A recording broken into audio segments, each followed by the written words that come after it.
நம்முடைய கர்த்தராகிய இயேசு கிறிஸ்து நாமத்தினால இங்க கூடியிருக்கிற சகோதர சகோதரிகளை வாழ்த்தி வரவேற்கு கர்த்தருடைய பரிசுத்த நாமம் மகிமைப்படுவதாக. இன்னைக்கு நம்ம ஒன்காட பத்தி தான் பார்க்க போறோம். இயேசு கிறிஸ்து தன்னை தேவன் எங்கேயாவது சொல்லி இருக்கிறாரா அப்படின்னு யெகோவா விட்னஸும் முஸ்லிம்ஸ்களும் பைபிள் ஸ்டூடெண்ட்ஸும் நம்ம நிறைய பேர் என்ன கேட்கறாங்க, இந்த கேள்வியை நம்மளை கேட்டு பார்க்கறாங்க. ஆனா வேதத்துல அவர் எத்தனை முறை தன்னை தேவன் அவர் வெளிப்படுத்தி இருக்கிறாருன்றதை இன்னைக்கு நம்ம ஆராய்ந்து பார்க்கலாம்.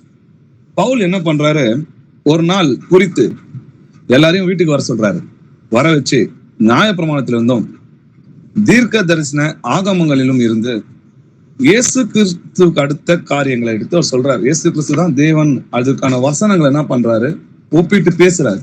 அதை சில பேர் ஏற்றுக்கொள்கிறாங்க, சில பேர் என்ன பண்றாங்க, கேட்காம போறாங்க. அப்போ அவங்க கண் இருந்தும் காணாத குருடரா இருக்கிறாங்கன்னு சொல்லி பவுல் சொல்றாரு. இன்னைக்கு நம்ம வேத வசனங்களை நம்ம ஆராய்ந்து பார்க்கலாம். நான் தேவன் என்று இயேசு கிறிஸ்து சொல்லி இருக்கிறாரா அப்படின்னு கேட்கிற இன்னைக்கு அநேக கள்ள சகோதரருக்கு நம்ம பதில் சொல்ல போறோம். வாசிக்கலாம். யோவான் 10ஆம் அதிகாரம் 30-34 வசனங்கள் வரைக்கும் வாசிக்கலாம். நானும் பிதாவும் ஒன்றாயிருக்கிறோம் என்றார். அப்பொழுது யூதர்கள் மறுபடியும் அவர் மேல் கல்லெறியும்படி கல்லுகளை எடுத்துக்கொண்டார்கள். இயேசு அவர்களை நோக்கி, நான் என் பிதாவினாலே அநேக நற்கிரியைகளை உங்களுக்கு காண்பித்தேன். அவைகளில் எந்த கிரியை நிமித்தம் என் மேல் கல்லெறிகிறீர்கள் என்றார். யூதர்கள் அவருக்கு பிரதியுத்தரமாக, நற்கிரியின் நிமித்தம் நாங்கள் உன்மேல் கல்லெறிகிறதில்லை. நீ மனுஷனாயிருக்க உன்னை தேவன் என்று சொல்லி இவ்விதமாக தேவதூசணம் சொல்லுகிறபடியினால் உன்மேல் கல்லெறிகிறோம் என்றார்கள். இயேசு அவர்களுக்கு பிரதியுத்தரமாக, தேவர்களாய் இருக்கிறீர்கள் என்று நான் சொன்னேன் என்பதாய் உங்கள் வேதத்தில் எழுதியிருக்கவில்லையா? ஆமென். நானும் பிதாவும் ஒன்றாய் இருக்கிறோம்.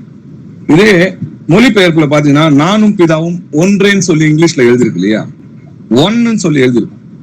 அப்போ யூதர்கள் என்ன பண்றாங்க, அவர் மேல கல்லெறியத்துக்கு கல் எடுக்கிறாங்க. அப்ப கர்த்தர் சொல்றாரு, உங்களுக்கு நிறைய நற்கிரிகளை நான் செஞ்சேனப்பா, எதுக்காக என் மேல கல் எறிறீங்க?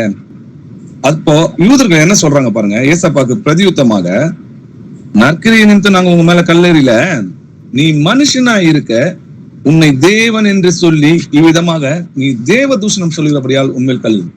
அப்ப அந்த இடத்துல கர்த்தர் என்ன சொல்லியிருக்காரு, தன்னை தேவன் தான் வெளிப்படுத்திருக்காரு. நானும் பிதாவும் ஒன்றா இருக்கு, நாங்க 2 பேர் கிடையாது, நான் ஒருவர்னு சொல்றாரு.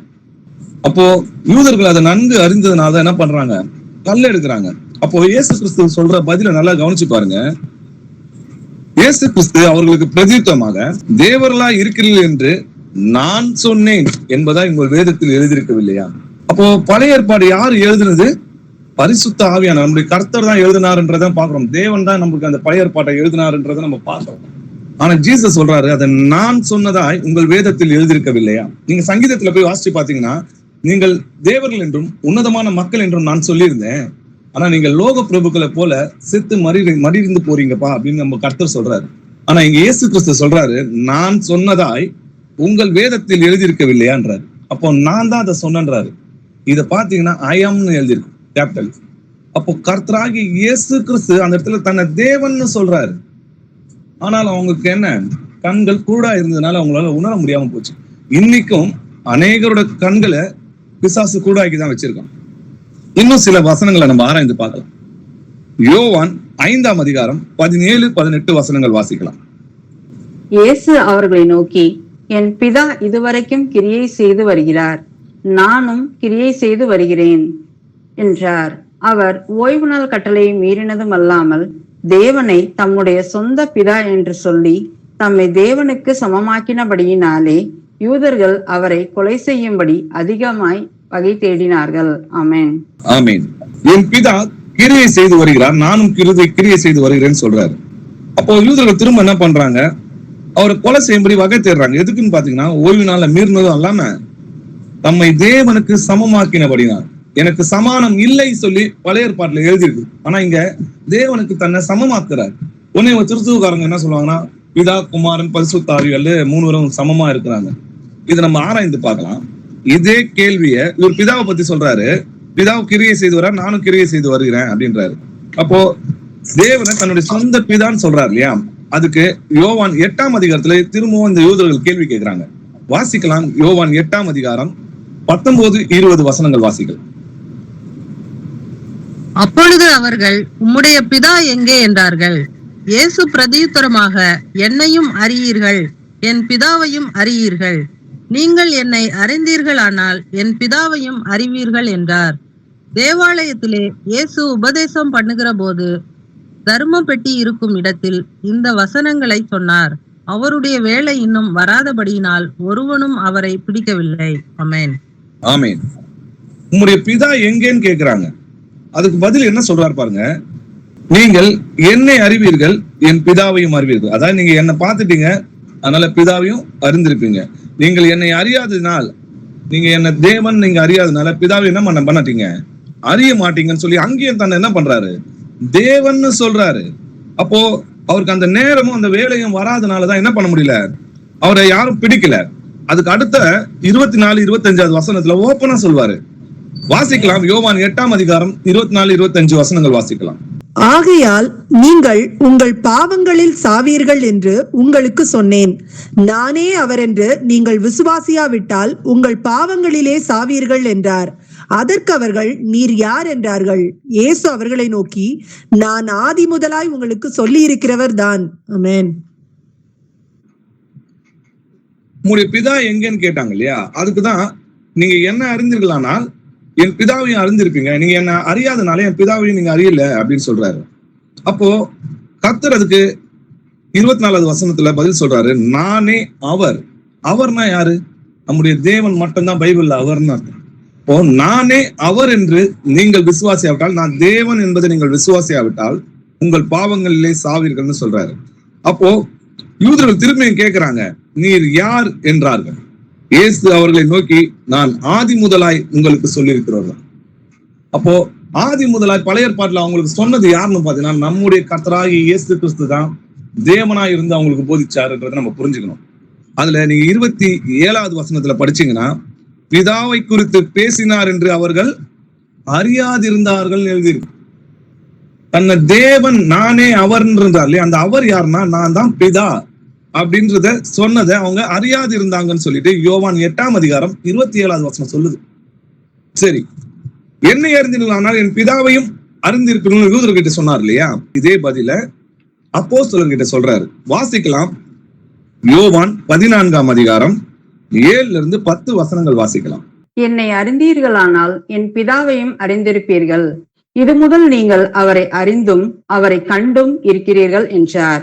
பிலிப்பு அவரை நோக்கி, ஆண்டவரே, பிதாவை எங்களுக்கு காண்பியும், அது எங்களுக்கு போதும் என்றான். அதற்கு இயேசு, பிலிப்புவே, இவ்வளவு காலம் நான் உங்களுடனே கூட இருந்தும் நீ என்னை அறியவில்லையா? என்னை கண்டவன் பிதாவை கண்டான். அப்படி இருக்க பிதாவை எங்களுக்கு காண்பியும் என்று நீ எப்படி சொல்லுகிறாய்? நான் பிதாவிலும் பிதா என்னிலும் இருக்கிறதை நீ விசுவாசிக்கிறதில்லையா?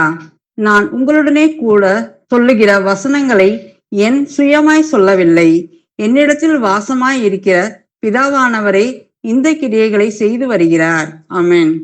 ஆமென். என்னை அறிந்தீர்களானால் என் பிதாவையும் அறிந்திருப்பீர்கள் சொல்றார். இது முதல் கொண்டு நீங்க என்ன பண்ணீங்க, அவரை அறிந்தும் அவரை கண்டும் இருக்கிறீர்கள் சொன்ன உடனேயுமே பிலிப்பு அவரை பார்த்து சொல்றாரு, ஆண்டவரே, பிதாவை எங்களுக்கு காண்பியும், அது போதும்னு சொல்றாரு. அதற்கு இயேசு கிறிஸ்து என்ன சொல்றாரு, பிலிப்புவே, இவ்வளவு காலம் நான் உன்னோட இருந்தோம், நீ என்ன பிதான்னு இன்னும் அறியாம இருக்கிறியா? என்னை கண்டவன் பிதாவை கண்டன்னு சொல்றாரு. அவர் தேவனுடைய சொரூபம். இன்னைக்கு நான் பேசுற சத்தத்தை உங்களால கேட்க முடியுது இல்லையா? நாளைக்கு என்னோட உருவத்தை பாக்குறீங்க, அப்போ நேர்ல பாக்குற என்ன நானும் பேசுனதும் வேற வேற ஆள. அவர் தேவனுடைய சொரூபம்னா தேவனுடைய உருவம்னு அர்த்தம். அப்போ நான் பிதாவிலும் பிதா என்னிலும் இருக்கிறதை நீ விசுவாசிக்கலையா அப்படின்னு அவர் கேட்கிறார். அப்போ அந்த இடத்துல அவர் என்ன சொல்றாரு, நான் தான் பிதான்னு சொல்லி ஓமையாக அவருக்கு சொல்றாரு. சில இடத்துல வெளிப்படையா சொல்றாரு, ஆனாலும் அவங்க கண்கள் கூட இருந்ததுனால அறியாம இருக்கிறாங்க. இன்னும் சில நிறைய வசனங்களை நம்ம பார்க்கலாம். யோவான் 16ஆம் அதிகாரம் எடுத்துங்க, 23 26 வசனங்கள் வரைக்கும் வாசிக்கலாம். அந்த நாளிலே நீங்கள் என்னிடத்தில் ஒன்றும் கேட்க மாட்டீர்கள்.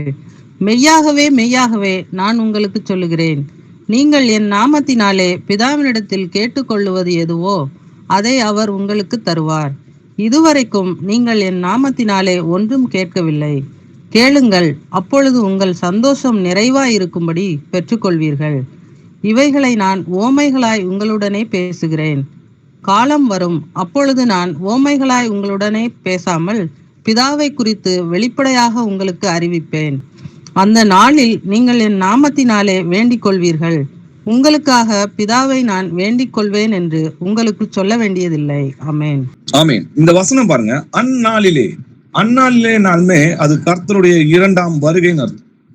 அந்நாளிலே நீங்கள் என்னிடத்தில் ஒன்றும் கேட்க மாட்டீங்க. இன்னைக்கு பிதாவை பார்த்து அநேக கேள்வி கேட்கறாங்களே, பிதாவை எனக்கு காண்பியும், பிதா எப்படி இருப்பாரு அப்படி இருப்பாருன்னு சொல்லி இவங்க ஓயாம ஆண்டவர்கிட்ட கேட்டே இருப்பாங்க. ஆண்டவர் சொல்ற நாள்ல நீங்கள் என்னிடத்தில் ஒன்றும் கேட்க மாட்டீங்கன்னு மெய்யாக உங்களுக்கு சொல்லுகிறேன். நீங்கள் என் நாமத்துல பிதாவிடத்தில் கேட்டுக்கொள்வது எதுவோ அதை அவர் உங்களுக்கு தருவாரு. இது வரைக்கும் நீங்கள் என் நாமத்துல நீங்க என்ன பண்ணல, ஒன்னும் கேட்கல.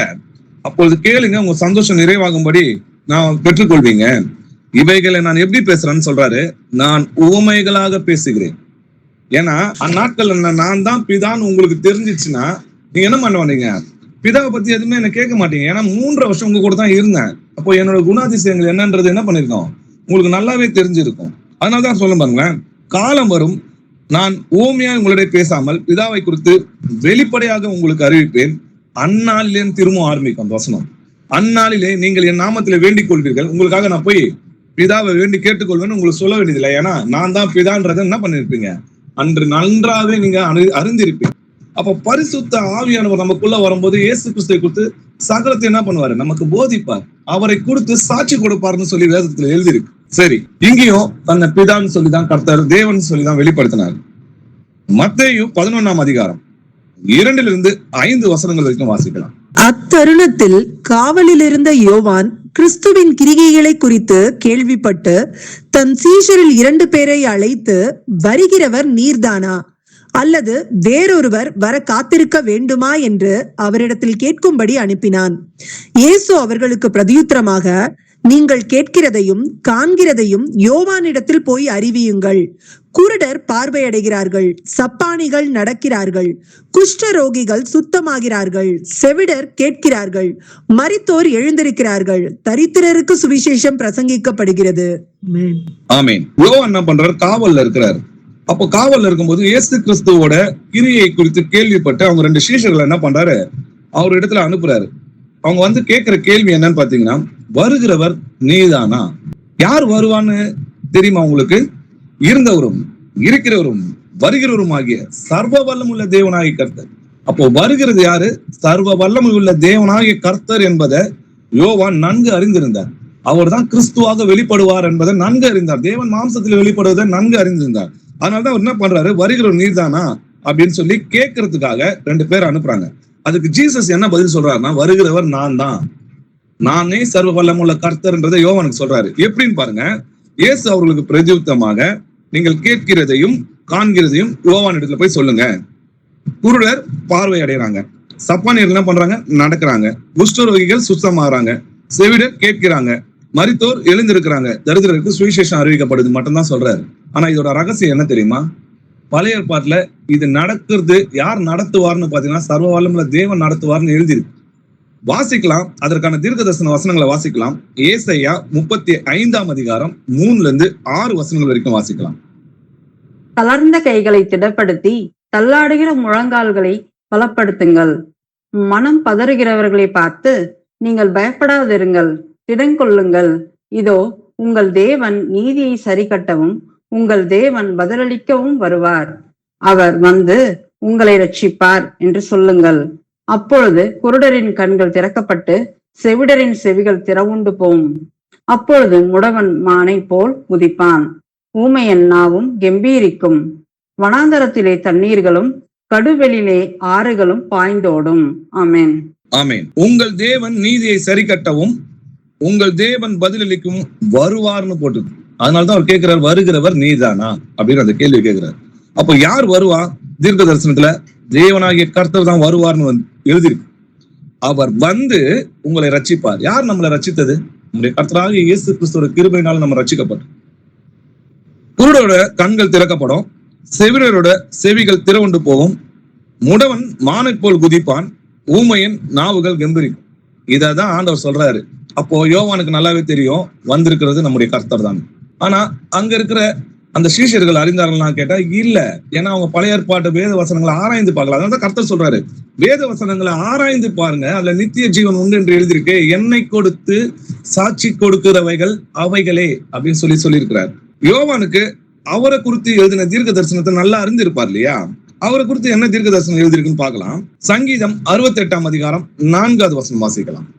தேவனை பாடி அவருடைய நாமத்தை கீர்த்தனம் பண்ணுங்கள், வனாந்தரங்களில் ஏறி வருகிறவருக்கு வழியை ஆயத்தப்படுத்துங்கள், அவருடைய நாமம் யெகோவா, அவருக்கு முன்பாக களி கூறுங்கள். ஆமென். தேவனை பாடி அவருடைய நாமத்தை கீர்த்தனம் பண்ணுங்கள். அவருடைய நாமம் என்ன போட்டிருக்கு? யெகோவான்னு போட்டிருக்கு.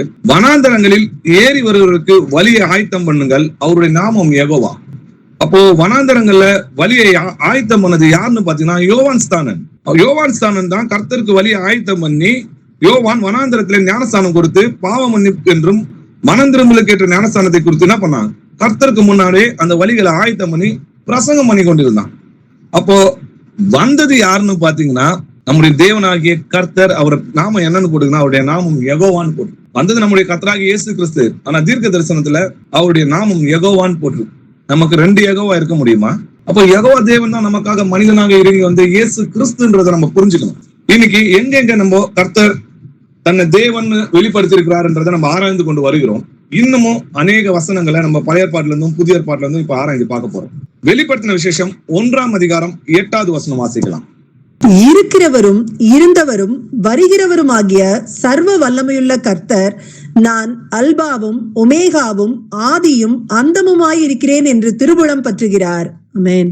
ஜீசஸ் சொல்றாரு, யார்கிட்ட சொல்றாரு? யோவான் கிட்ட சொல்றாரு, இருக்கிறவரும் இருந்தவரும் வருகிறவருமாகிய சர்வ வல்லமையுள்ள கர்த்தர், நான் அல்பாவும் ஒமேகாவும் ஆதியும் அந்தமுமா இருக்கிறேன் என திருவுளம் பற்றினார். தேவன் பேசினாதான் அது திருவுளம் பற்றுகிறாருன்னு அர்த்தம். நான் சர்வ வல்லமுள்ள கர்த்தர்னு சொல்றாரு. இந்த சர்வ வல்லமுள்ள கர்த்தர் யாருன்னு பார்க்கலாம். ஆதியாகமம் 17ஆம் அதிகாரம் 1வது வசனம் வாசிக்கலாம். ஆபிராம் 99 வயதான போது கர்த்தர் ஆபிராமுக்கு தரிசனமாகி, நான் சர்வ வல்லமையுள்ள தேவன், நீ எனக்கு முன்பாக நடந்து கொண்டு உத்தமனாய் இரு. ஆமென். ஆமென். தேவன் ஆபிரகாமுக்கு தரிசனமாகி என்ன சொல்றாரு? நான் சர்வ வல்லமுள்ள தேவன் சொல்றாரு. அப்போ கர்த்தர் ஆபிரகாமுக்கு தரிசனமாகி நான் சர்வ வல்லமுள்ள தேவன் சொல்றாரு. அதே கர்த்தர் தான் யோவானுக்கு தரிசனமாகி நான் சர்வ வல்லமுள்ள கர்த்தர்னு சொல்றாரு. நமக்கு 2 சர்வ வல்லமுள்ள கர்த்தர் இருக்க முடியுமா? அப்போ அங்க என்ன சொல்றாரு? நான் சர்வ வல்லமுள்ள தேவன் ஓப்பனா தானே சொல்றாரு. ஏன் இவங்க கண்கள் குருடா இருக்கு?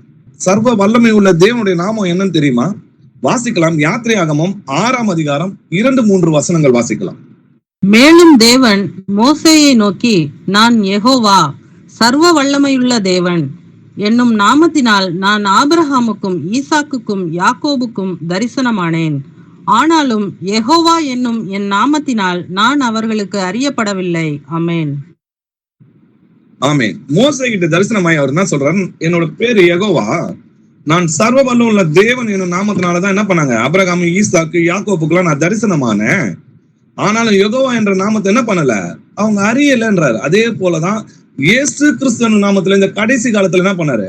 வெளிப்பட்டார். குமாரன் மூலமாய் திருவுளம் பற்றினார்னு சொல்லி எபிரேயர்ல எழுதியிருக்கு. யோவான் 8ஆம் அதிகாரம் 58வது வசனம் வாசிக்கலாம். அதற்கு இயேசு, ஆபிரகாம் உண்டாகிறதற்கு முன்னமே நான் இருக்கிறேன் என்று மெய்யாகவே மெய்யாகவே உங்களுக்கு சொல்லுகிறேன் என்றார். ஆமென். ஆமென். இந்த இடத்துல என்ன சொல்றாரு? ஆபிரகாமும் என்னை கண்டு களி கூர்ந்தான்னு சொல்றாரு. உனக்கு 50 வயசு கூட ஆகலையே, நீ ஆபிரகாமை பார்த்தாயோ அப்படின்னு கேக்குறாங்க. அதற்கு இயேசு, ஆபிரகாம் உண்டாவதற்கு முன்னே நான் இருக்கிறேன்னு சொல்றாரு. நான்றது ஐயம்னு சொல்றாரு. சரி, எப்படி இருக்கிறார்? நம்ம ஏற்கனவே பார்த்தோம். அவர் ஆபிரகாமின் தேவன் சொல்லி நம்ம பார்த்தோம். ஆபிரகாமுக்கு தரிசனமாகி நான் சர்வ வல்லமுள்ள தேவன் சொன்னாரு. யாத்திரையாகமம் 3ஆம் அதிகாரம் 14வது வசனம் வாசிக்கலாம்.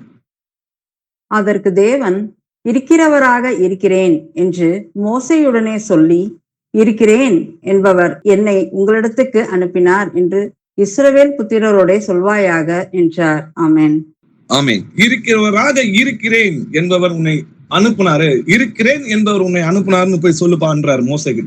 அதனாலதான் ஆபிரகாம் உண்டாகிறதுக்கு முன்னாடி நான் இருக்கிறேன், நான் இருக்கிறேன், ஐயம்ன்றது அந்த வார்த்தை. அப்போ இயேசு கிறிஸ்து இருக்கிறவராக இருக்கிறார். அதான் இருந்தவரும் இருக்கிறவரும் வருகிறவரும் ஆகிய சர்வ வல்லமுள்ள தேவனாகிய கர்த்தர்னு பார்க்கணும். இங்கேயும் தன்னை தேவன் சொல்லிதான் யூதர்கள்கிட்ட சொல்றாரு. ஆனாலும் அவங்க என்ன பண்ணல, அவங்க கண்கள் குருடா இருந்ததுனால அவங்களால உணர முடியல.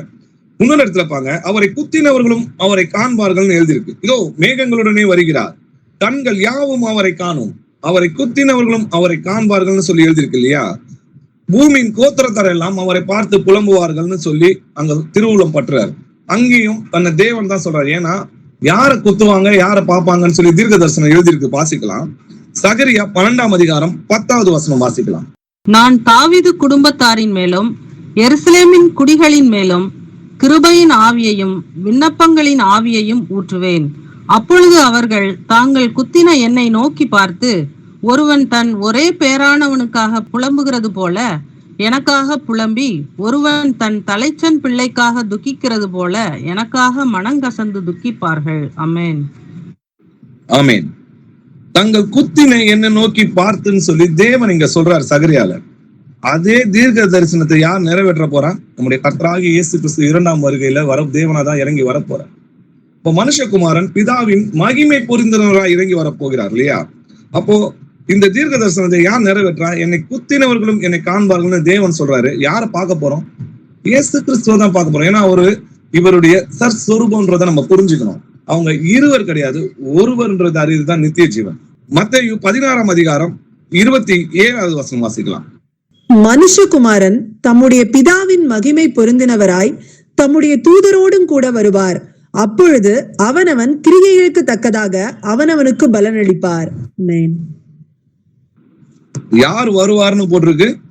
மனுஷகுமாரன் தம்முடைய பிதாவின் மகிமை பொருந்தினவராய் தம்முடைய தூதர்களோடு வருவார்னு எழுதிருக்கு இல்லையா? இது சகரியா தீர்க்க தரிசனத்தை என்ன எழுதிருக்குன்னு வாசிக்கலாமா? சகரியா 14ஆம் அதிகாரம் 5வது வசனம் வாசிக்கலாம். அப்பொழுது என் மலைகளின் பள்ளத்தாக்கு வழியாய் ஓடி போவீர்கள். மலைகளின் பள்ளத்தாக்கு ஆத்சால் மட்டும் போகும்.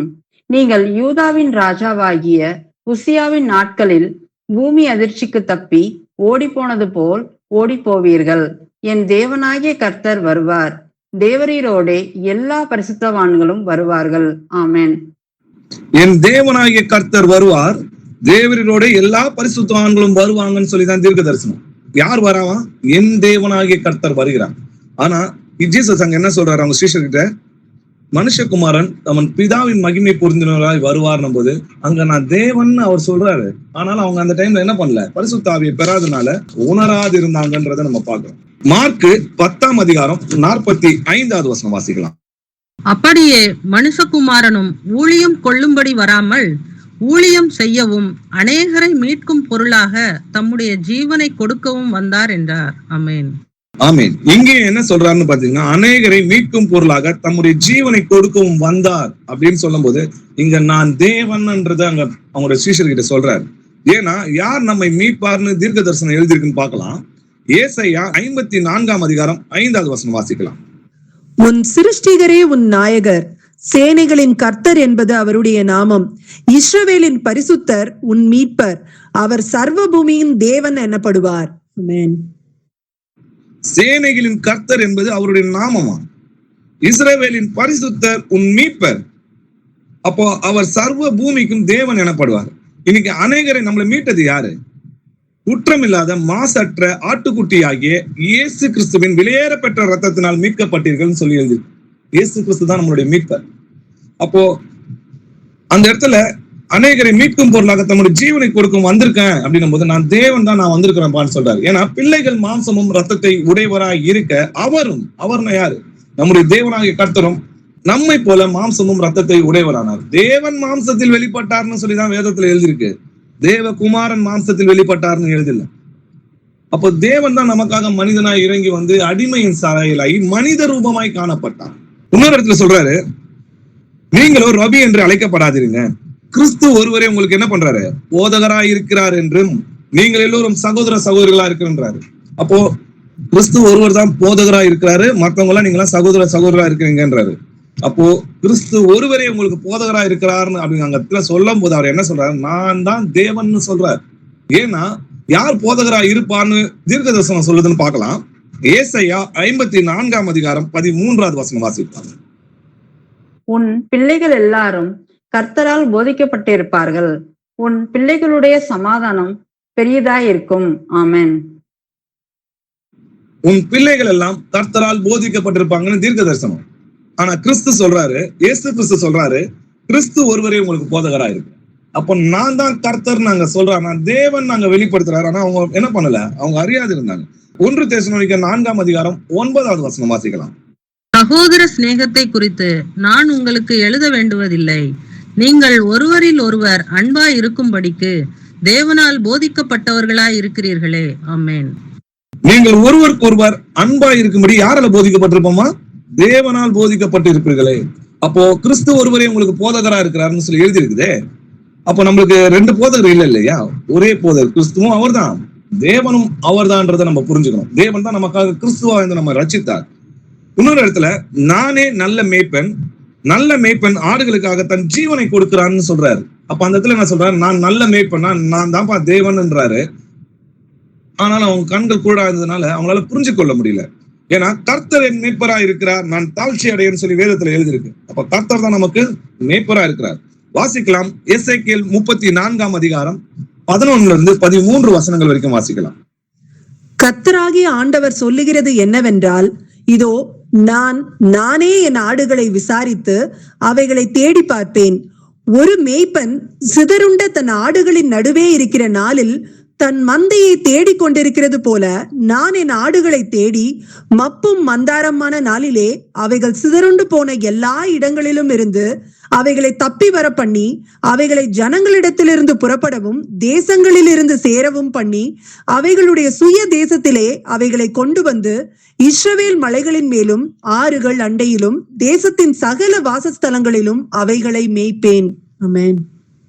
ஆமென். இங்க கர்த்தராகிய ஆண்டவர் சொல்றார், நான் தான்ப்பா மேய்ப்பன், நானே என் ஆடுகளை விசாரித்து என் ஆடுகளை என்ன பண்ணுவேன், நான் மேய்ப்பன். ஒரு மேய்ப்பன் சிதறுண்ட ஆடுகள் நடுவுல தேடி அந்நாள்ல மந்தையை கண்டுபிடிக்கிறது போல நான் என்ன பண்ணுவேன், நான் என் ஆடுகளை தேடி மப்பும் மந்தாரமான நாளிலே அவைகளை சிதறுண்ட இடங்களை கூட்டி சேர்ப்பேன்னு சொல்றாரு. 13வது வசனத்துல நான் அவைகளை மேய்ப்பேன்னு சொல்றாரு. அப்போ மேய்க்கிறாருன்னா அவர் யாரு? நம்முடைய மேய்ப்பர்னு அர்த்தம். அதனால ஜீசஸ் சொல்றாரு, நானே நல்ல மேய்ப்பன். அப்போ நான் தான்ப்பா கர்த்தர் அப்படின்னு அந்த இடத்துல சொல்றாரு. அவங்களுக்கு புரியாம இருந்தது. இன்னொரு இடத்துல பாத்தீங்கன்னா, நான் சாந்தமும் மனத்தாழ்மையுமாய் இருக்கிறேன், என் நுகத்தை உங்கள் மேல் ஏற்றுக்கொண்டு என்னிடத்தில் கற்றுக்கொள்ளுங்கன்றார். அந்த வசனம் உங்களுக்கு எல்லாருக்குமே நன்று தெரிஞ்சது இல்லையா? பழைய ஏற்பாட்டுல யார் சாந்தமும் மகா கிருபையும் ஒழுக்கமும் உள்ள தேவன் பாத்தீங்கன்னா, சங்கீதத்துல 145ஆம் அதிகாரத்துல 8வது வசனத்துல கர்த்தர் இரக்கமும் மன உருக்கமும் நீடிய சாந்தமும் மிகுந்த கிருபை உள்ளவர்னு சொல்லி எழுது. அப்போ அந்த இடத்துல நான் சாந்தமும் மனத்தாழ்மையா இருக்கிறேன்னா நான் தான்ப்பா உங்களுடைய கர்த்தர்னு அங்க சொல்றாரு. ஆனாலும் அவங்களுக்கு என்ன பண்ணல, கண்கள் கூட இருந்ததுனால உணர முடியாது இருந்தாங்க. மத்தேயு 11ஆம் அதிகாரம் 28வது வசனம் வாசிக்கலாம். வருத்தப்பட்டு பாரம் சுமக்கிறவர்களே, நீங்கள் எல்லாரும் என்னிடத்தில் வாருங்கள், நான் உங்களுக்கு இளைப்பாறுதல் தருவேன். ஆமென். நான் உங்களுக்கு இளைப்பாறுதல் தருவேன்னு சொல்றாரு. அந்த இடத்துல என்னத்தம்மா சொல்றாரு, நான் தான்ப்பா உங்களுடைய தேவன், நான் தான் உங்களுக்கு இளைப்பாறுதல் தர போறேன்றாரு. ஏன்னா இளைப்பாறுதல் தருது யாருன்னு பாருங்க. யாத்திரையாகமம் 33ஆம் அதிகாரம் 14வது வசனம் வாசிக்கலாம். அதற்கு அவர், என் சமூகம் உனக்கு முன்பாக செல்லும், நான் உனக்கு இளைப்பாறுதல் தருவேன் என்றார். ஆமென். பழைய ஏற்பாட்டுல கர்த்தர் தான் இளைப்பாறுதலை தருவேன்னு சொல்றாரு. புதிய ஏற்பாட்டுல நான் உங்களுக்கு இளைப்பாறுதல் தருவேன்னா நான் தான் அவர் அப்படின்றது நீங்க உணர்ந்து கொள்ளுங்கப்பா அப்படின்னு அந்த இடத்துல சொல்றாரு. அங்க நான் தேவன்றத சொல்றாரு. அவங்க வேதத்தை ஆராய்ந்து பார்க்காதனால அவர் அறியாம இருந்தாங்க. மத்தேயு 9ஆம் அதிகாரம் 15வது வசனம் வாசிக்கிறேன். அதற்கு இயேசு, மணவாளன் தங்களோடு இருக்கையில் மணவாளனுடைய தோழர் துயரப்படுவார்களா? மணவாளன் அவர்களை விட்டு எடுபடும் நாட்கள் வரும், அப்பொழுது உபவாசிப்பார்கள். உங்க சீஷர்கள் ஏன் உபவாசம் இருக்க மாட்டாங்க அப்படின்னு அவர் கேட்கும்போது, இயேசு மணவாளன் தங்களோடு இருக்கையில் மணவாளனுடைய தோழர் துயரப்படுவாங்களா? கல்யாண வீட்டுல யாராவது உபவாசம் இருப்பாங்களா? நான் மணவாளன் அங்க சொல்றாரு. அப்போ அந்த இடத்துல என்ன சொல்றேன், நான் தேவன்றத சொல்றாரு. ஆனா அவங்களால உணர முடியல. ஏன்னா மணவாளன் யாருன்னு பாத்தீங்கன்னா நம்முடைய தேவனே மணவாளன். வாசிக்கலாம். ஏசாயா 62ஆம் அதிகாரம் 5வது வசனம் வாசிக்கலாம். வாலிபன் கன்னிகையை விவாகம் பண்ணுவது போல உன் மக்கள் உன்னை விவாகம் பண்ணுவார்கள். மணவாளன் மணவாட்டியின் மேல் மகிழ்ச்சியாய் இருப்பது போல உன் தேவன் உன் மேல் மகிழ்ச்சியாய் இருப்பார். ஆமென். ஆமீன். மணவாளன் மணவாட்டி மேல் மகிழ்ச்சியா இருப்பது போல அப்படி சொல்லிட்டு உன் தேவன் உன்மேல் மகிழ்ச்சியா இருப்பான்னா நம்முடைய தேவன் தான் மணவாளன். அதனாலதான் ஜீசஸ் சொல்றாரு, நான் மணவாளன். மணவாளன் தங்களோடு இருக்கையில் மணவாளர் துயரப்படுவாங்களான்னு கேட்கிறார். அந்த இடத்துல மணவாளன் சொல்றாரு, நான் தேவன்றத யூதர்களுக்கு சொல்றாரு. ஆனாலும் அவங்க என்ன பண்ணல, அவங்க உணராது இருந்தாங்க. இயேசு கிறிஸ்து என்ன பண்ணான்னு பாத்தீங்கன்னா 4ஆம் ஜாமத்துல இயேசு கடலின் மேல் நடந்து அவர்களிடத்துல வந்ததை நம்ம பார்த்தோம். கடல் மேல நடந்து வராரு இல்லையா, அந்த இடத்துல சொல்றாரு கடல் மேல நடக்கிறாருன்னா தேவன் ஒருவரை தவிர யாராலும் என்ன பண்ண முடியாது, கடல்ல நடக்க முடியாது. தேவன் தான் கடல்ல நடப்பாருன்னு எழுதி இருக்குது. வாசிக்கலாம். யோபு 9ஆம் அதிகாரம் 8வது வசனம் வாசிக்கலாம். அவர் ஒருவரே வானங்களை விரித்து சமுத்திர அலைகளின் மேல் நடக்கிறவர். ஆமென். அவர் ஒருவர் மட்டும்தான் என்ன பண்ண முடியும், வானங்களை விரித்து சமுத்திர அலை மேல நடக்க முடியும். அப்போ அங்க நடந்து வந்தாருன்னா அவர் யாரு, நம்முடைய தேவனாகிய கர்த்தர் அவர். யோவான் 8ஆம் அதிகாரம் 12வது வசனம் வாசிக்கலாம். மறுபடியும் இயேசு ஜனங்களை நோக்கி, நான் உலகத்திற்கு ஒளியாய் இருக்கிறேன். என்னை பின்பற்றுகிறவன் இருளிலே நடவாமல் ஜீவ ஒளியை அடைந்திருப்பான் என்றார். இந்த இடத்துல என்ன சொல்ற, நான் உலகத்திற்கு ஒளியா இருக்கிறேன்றாரு. அப்ப என்ன அர்த்தம், நான் தேவன் அர்த்தம். தேவன் ஒளியா இருக்கிறாருன்னு சொல்லி வேறொரு வசனம் சொல்லுது. அப்போ நான் ஒளியா இருக்கிறேன், இந்த உலகத்துக்கு ஒளியா இருக்கிறேன்னு சொல்லும் போது அவங்களுக்கு புரிஞ்சுக்க முடியல, அவர் தேவன்றதை அறிய முடியல. ஆனா அவங்க தேவன் அவர் சொல்றாரு. எப்படின்னு பார்க்கலாம். சங்கீதம் 27ஆம் அதிகாரம் 1வது வசனம் வாசிக்கலாம். கர்த்தர் என் வெளிச்சமும் என் இரட்சிப்புமானவர், யாருக்கு பயப்படுவேன்? கர்த்தர் என் ஜீவனின் பலனானவர், யாருக்கு அஞ்சுவேன்? ஆமென். கர்த்தர் என் வெளிச்சமும் என் ரட்சிப்புமானது. கர்த்தர் என் வெளிச்சம்னா ஒரு ஒளியா இருக்கிறார். அதனாலதான் அந்த வெளிச்சத்துல என்ன பண்றோம், பிரகாசிக்கும். ஏசாயா 60ஆம் அதிகாரம் 19-20 வசனங்கள் வாசிக்கலாம். இனி சூரியன் உனக்கு பகலிலே வெளிச்சமாயிராமலும் சந்திரன் தன் வெளிச்சத்தால் உனக்கு பிரகாசியாமலும் கர்த்தர் உனக்கு நித்திய வெளிச்சமும் உன் தேவனே உனக்கு மகிமையுமாய் இருப்பார். உன் சூரியன் இனி அஸ்தமிப்பதும் இல்லை, உன் சந்திரன் மறைவதும் இல்லை. கர்த்தரே உனக்கு நித்திய வெளிச்சமாய் இருப்பார். உன் துக்க நாட்கள் முடிந்து போம். ஆமென். ஆமென். கர்த்தரே உனக்கு நித்திய வெளிச்சமா இருப்பார்னு பழைய ஏற்பாட்டுல தீர்க்க தரிசனம். அதனாலதான் கர்த்தர் சொல்றார், நான் உலகத்திற்கு ஒளியா இருக்கிறேன்னா நான் உலகத்துக்கு வெளிச்சமா இருக்கு. இப்ப நான் தான் தேவன்ன்றாரு அந்த இடத்துல. ஆனாலும் அவங்க கண்கள் என்ன பண்ணல, குருடா இருந்ததுனால அவர் உணராது இருந்தாங்க. பரிசுத்தாவி பெறாதனால அவர் என்ன பண்ணல, ஆவிக்குரியதோட அவங்களால சம்பந்தப்படுத்தி பார்க்க முடியாம இருந்துச்சு. இன்னைக்கு தேவனோட ஆவி நமக்குள்ள இருக்கிறதுனால நம்ம என்ன பண்றோம், வேத வசனங்களை ஆராய்ந்து பார்க்கிறோம். மார்க் 2ஆம் அதிகாரம் 5வது வசனம் வாசிக்கலாம். இயேசு அவர்கள் விசுவாசத்தை கண்டு திமிர்வாதக்காரனை நோக்கி, மகனே, உன் பாவங்கள் உனக்கு மன்னிக்கப்பட்டது என்றார். ஆமென். ஆமென். இயேசு அவர்கள் விசுவாசத்தை கண்டு என்ன பண்றாரு, திமிர்வாதக்காரனை நோக்கி மகனேன்றாரு. அப்போ மகனா பிள்ளைன்னு அர்த்தம். அப்ப பிதா ஒருவர் தான் மகனேன்னு சொல்ல முடியும் இல்லையா. அவர் என்ன சொல்றாரு, உன் பாவங்கள் உனக்கு மன்னிக்கப்பட்டதுன்றாரு. உடனே அங்க இருந்த யூதர்கள் என்ன சொல்றாங்க, இவன் இப்படி தேவதூஷணம் சொல்லுகிறது என்ன, தேவன் ஒருவரை அன்றி பாவங்களை மன்னிக்கத்தக்கவன் யாருன்றாங்க. அவங்க சொல்றது உண்மைதான். தேவன் ஒருவரை தவிர என்ன பண்ண முடியாது, பாவங்களை மன்னிக்க முடியாது. அவர் மட்டும்தான் மற்றவங்களுடைய பாவங்களை மன்னிக்கிறதுக்கு யாருக்கு அதிகாரம் உண்டுன்னா தேவன் ஒருவருக்கு தான் உண்டு. அதற்கான தீர்க்க தரிசனங்களை வாசிக்கலாம். ஏசாயா 43ஆம் அதிகாரம் 25வது வசனம் வாசிக்கலாம். நானே உன் மீறுதல்களை என் நிமித்தமாகவே குலைத்து போடுகிறேன், உன் பாவங்களை நினையாமலும் இருப்பேன். ஆமென். நானே உன் மீறுதல்களை என் நிமித்தமாக குலைத்து போடுவேன், உன் பாவங்களை நினையாம இருப்பேன்னா உன்னை மன்னிப்பேன்னு அர்த்தம். அங்க என்ன சொல்றாரு, நான் என்ற. அதனால்தான் நானே அவர் என்று நீங்கள் விசுவாசியாவிட்டால் உங்கள் பாவங்களில் சாவீர்கள் என்று நம்முடைய கர்த்தர் சொன்னார். சங்கீதம் 103ஆம் அதிகாரம் 3-4 வசனங்கள் வாசிக்கலாம். அவர் உன் அக்கிரமங்களை எல்லாம் மன்னித்து உன் நோய்களை எல்லாம் குணமாக்கி உன் பிராணனை அழிவுக்கு விலக்கி மீட்டு உன்னை கிருபையினாலும் இரக்கங்களினாலும் முடிசூட்டி. ஆமென். ஆமென். அவர் உன் அக்கிரமங்களை எல்லாம் மன்னித்து உன் நோய்களை எல்லாம் குணமாக்கினார். யார் நம்மளுடைய அக்கிரமங்கள் எல்லாம் மன்னிச்சு நம்மளோட நோய்களை குணமாக்குனது? உன் பிராணனை அழிவுக்கு மீட்டு உன்னை கிருபையினாலும் இரக்கங்களினாலும் நம்மளை முடிசூட்டினது யாரு? நம்முடைய கர்த்தராகிய இயேசு கிறிஸ்து தான். அப்ப தேவன் ஒருவர் தான் பாவங்களை மன்னிக்க முடியும். ஆனா நம்ம பாவங்களை மன்னித்தது யாருன்னு பாத்தீங்கன்னா இயேசு கிறிஸ்து தான். சங்கீதம் 51ஆம் அதிகாரம் 1-2 வசனங்கள் வாசிக்கலாம். தேவனே, உமது கிருபையின்படி எனக்கு இரங்கும். உமது மிகுந்த இரக்கங்களின்படி என் மீறுதல்கள் நீங்க என்னை சுத்திகரியும். என் அக்கிரமம் நீங்க என்னை முற்றிலும் கழுவி என் பாவமர என்னை சுத்திகரியும். ஆமென். தேவனே அப்படின்னு சொல்லிதான் அந்த வசனம் ஆரம்பிக்குது இல்லையா? உமது கிருபையின்படி எனக்கு இரங்கும், உமது மிகுந்த இரக்கங்களின்படி என் மீறுதல் நீங்க என்னை சுத்திகரியும் போடுறது. இயேசு கிறிஸ்துவின் ரத்தம் சகல பாவங்கள் நீக்கி நம்மை சுத்திகரிக்கும். அப்போ யார் நம்மளை சுத்திகரிச்சது? இயேசு கிறிஸ்து தான். உன் அக்கிரமம் நீங்க என்னை முற்றிலும் கழுவி என் பாவம் வர என்னை சுத்திகரியும். யாரோட நம்முடைய பாவங்களை கழுவி, நம்முடைய பிதாவாகிய தேவன் தம்முடைய ரத்தத்தினால நம்முடைய பாவங்களை கழுவி நம்முடைய பிதாவாகிய தேவன் முன்னாக நம்முடைய ராஜாக்களும் ஆசாரியம் ஆக்கினார்னு சொல்லி நம்முடைய பாவத்தை கழுவினார்னு சொல்லி இயேசு கிறிஸ்துவை பத்தி தான் எழுதிருக்கு. அப்போ சங்கீதக்காரர் சொல்றாரு, தேவனே என் அக்கிரமங்களை சுத்திகரி, என் பாவங்களை கழுவுனது. நம்முடைய பாவங்களை கழுவுனது, நம்ம அக்கிரமங்களை நீக்கினது நம்முடைய கர்த்தராகிய இயேசு கிறிஸ்து தான். தேவன் மாம்சத்தில் வெளிப்பட்டு நம்மை ரட்சித்தார். மார்க் 2ஆம் அதிகாரம் 28வது வசனம் வாசிக்கலாம். ஆகையால் மனுஷகுமாரன் ஓய்வு நாளுக்கும் ஆண்டவராய் இருக்கிறார். ஆமென். ஆமென். மனுஷகுமாரன் ஓய்வு நாளுக்கும் ஆண்டவராய் இருக்கிறார்னு சொல்றாங்க. என்ன சொல்றாரு? நான் தான் தேவன்றார். ஏன்னா ஓய்வு நாளை உண்டாக்குனது யாருன்னு பாத்தீங்கன்னா, தேவன் தம்முடைய கிரியை எல்லாம் முடித்து 7ஆம் நாளில் என்ன பண்ணாரு? நிறைவேற்றி தாம் உண்டாக்கின தம்முடைய கிரியை எல்லாம் முடித்த பின்பு 7ஆம் நாளில் ஓய்ந்திருந்தார்னு போட்டிருக்கு. தேவன் 7ஆம் நாளை ஆசீர்வதித்து என்ன பண்ணாராம்? அதை பரிசுத்தமாக்கினார். அதை உண்டாக்குனவர் தான் அதற்கு ஆண்டவரா இருக்க முடியும். அப்போ 6 நாள் உலகத்தை உண்டாக்கி 7ஆவது நாள் ஓய்ந்திருந்தாரு. அதனாலதான் கர்த்தர் சொல்றாரு, மனுஷகுமாரன் ஓய்வு நாளுக்கு ஆண்டவரா இருக்கார். அதை உண்டாக்குனவர் தான் அதுக்கு ஆண்டவரா இருக்க முடியும். அவங்க தன்னை தேவன் சொல்றாரு. ஆனாலும் அவங்களால என்ன பண்ண முடியல, உணராது இருந்தாங்க. இன்னொரு இடத்துல சொல்றாரு, நியாயப்பிரமாணத்தினாகிலும் தீர்க்க தரிசனங்களாகிலும் அழிக்க வந்து நினைக்காதீங்கப்பா, நிறைவேற்றதற்கே வந்தேன்னு சொல்றாரு இல்லையா? அங்க என்ன சொல்றாரு?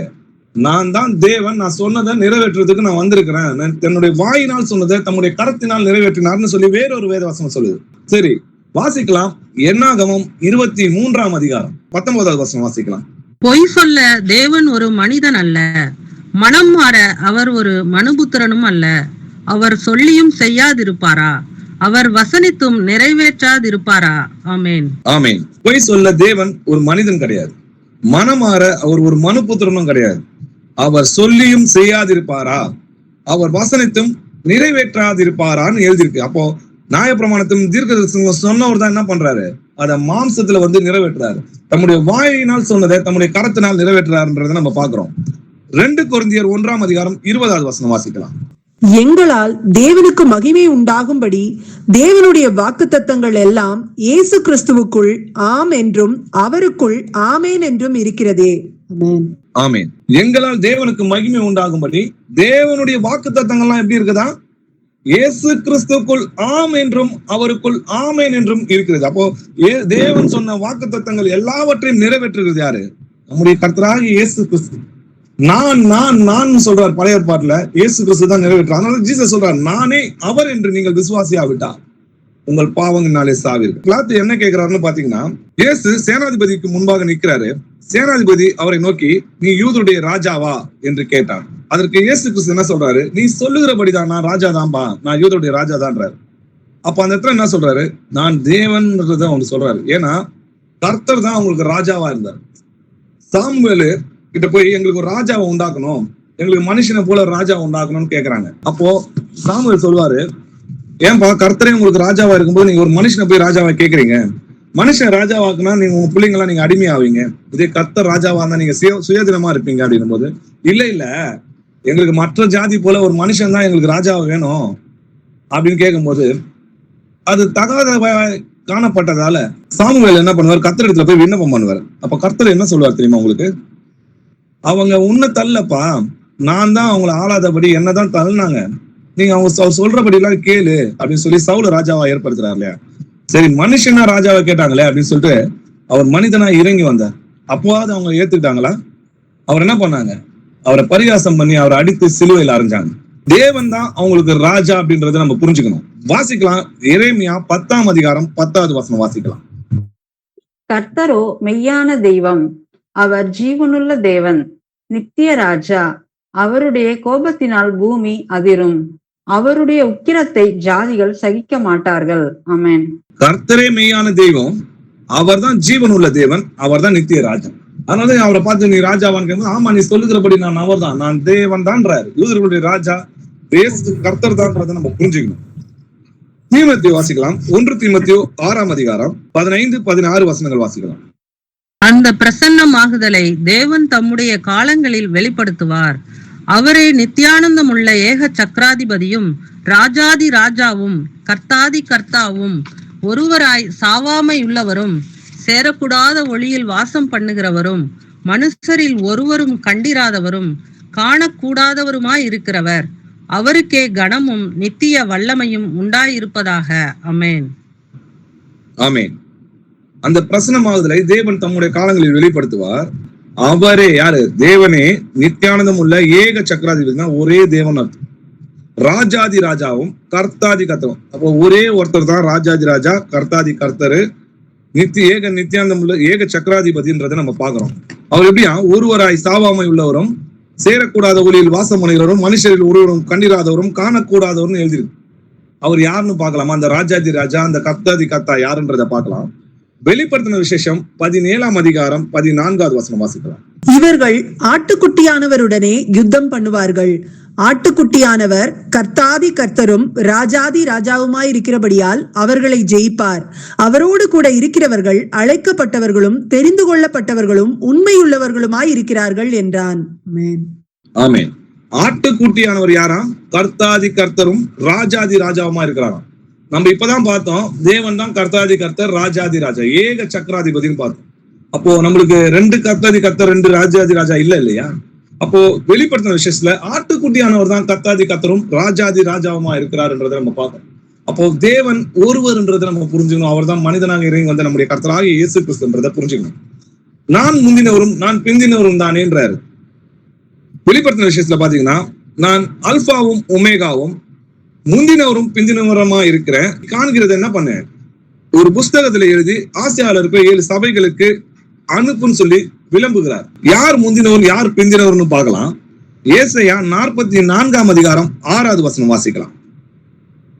நான் முந்தினவரும் நான் பிந்தினவரும் தானே, என்னை தவிர தேவன் இல்லை என்று இஸ்ரவேலின் ராஜாவாகிய கர்த்தரும் சேனைகளின் கர்த்தராகிய அவனுடைய மீட்பரும் சொல்லுகிறார். ஆமென். நான் முந்தினவரும் நான் பிந்தினவருமானன்னு சொல்லி யார் சொல்றாரா? என்னை தவிர வேறு தேவன் இல்லை என்று இஸ்ரவேலின் ராஜாவாகிய கர்த்தரும் சேனைகளின் கர்த்தரும் ஆகிய அவருடைய மீட்பர் சொல்றார். அப்போ இஸ்ரவேலின் ராஜாவும் அவர் தான், சேனைகளின் கர்த்தரும் அவர் தான். அவர் தான் சொல்றாரு, நான் முந்தினவரும் பிந்தினவரும் தானே.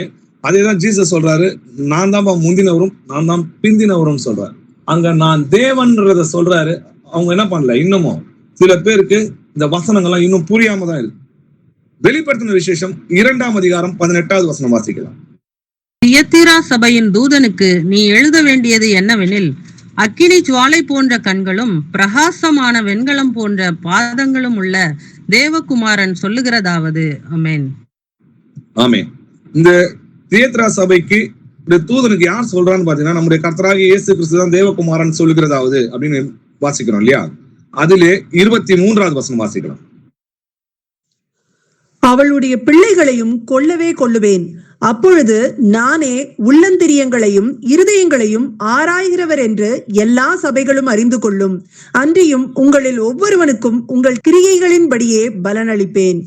நல்லா பாருங்க, இந்த இடத்துல சொல்றாரு, நானே உள்ளந்திரியங்களையும் இருதயங்களையும் ஆராய்கிறவர் என்று எல்லா சபையும் அறிந்து கொள்ளுமா. அப்போ உண்மையான எல்லா சபையும் நான் தான் தேவன்றதை அறிந்து கொள்வாங்க.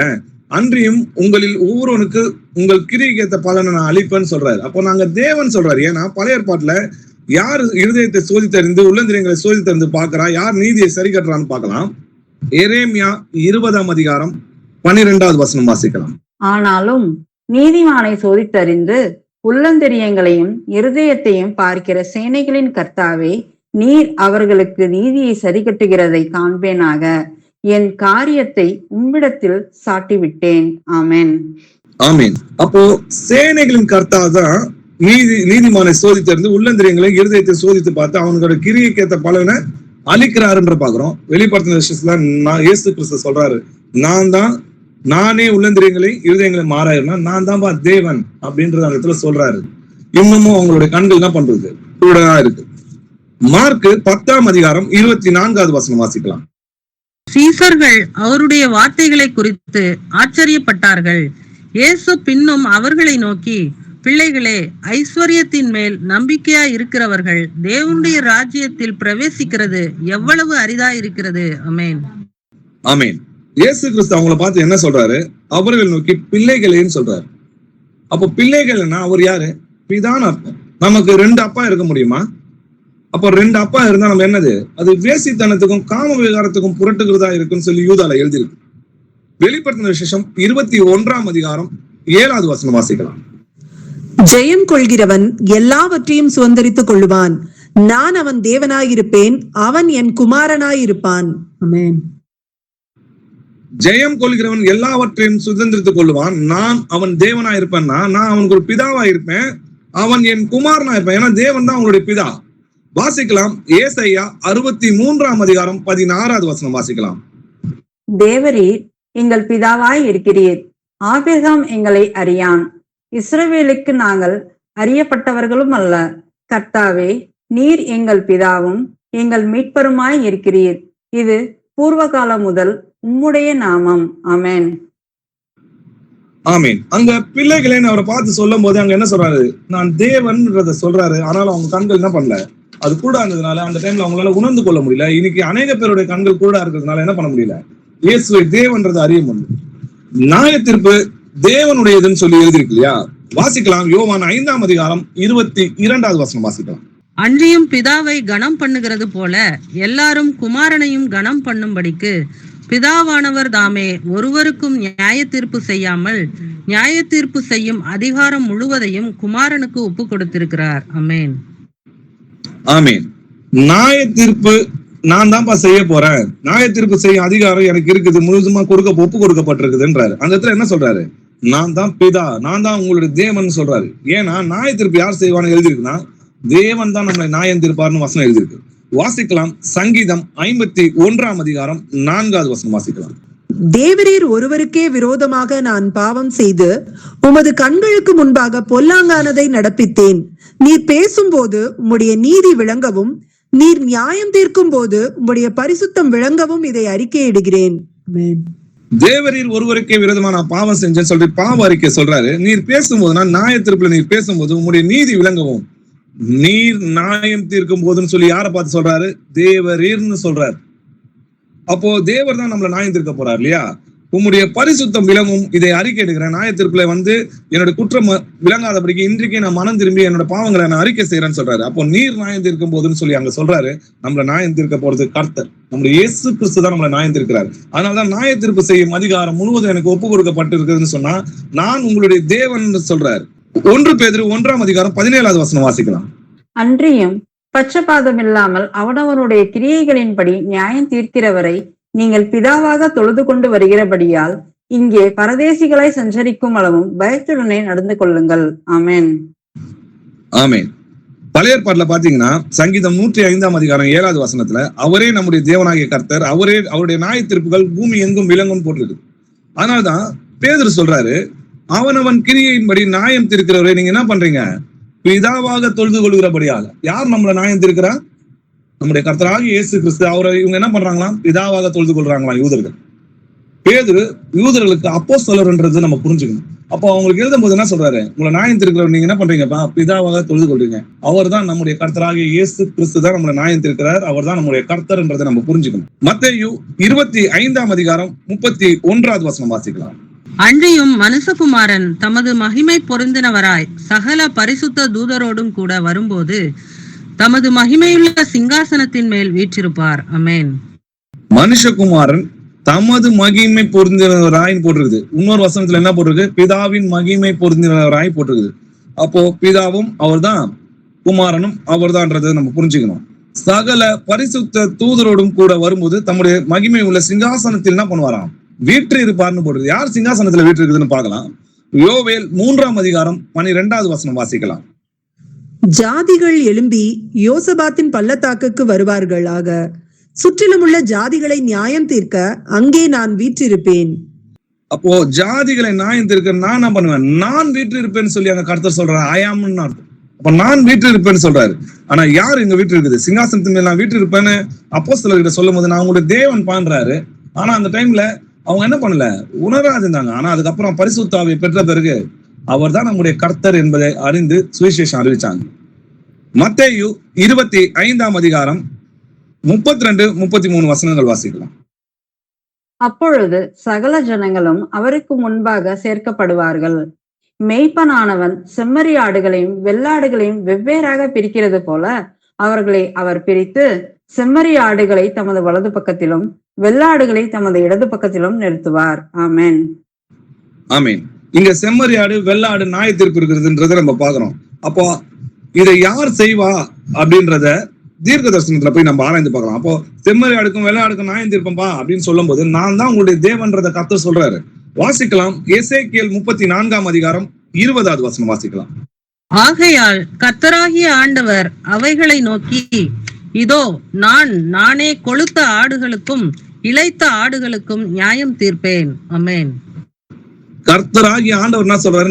நானே. அதனால்தான் நானே அவர் என்று நீங்கள் விசுவாசியாவிட்டால் உங்கள் பாவங்களிலே சாவீர்கள்னு சொன்னாரு.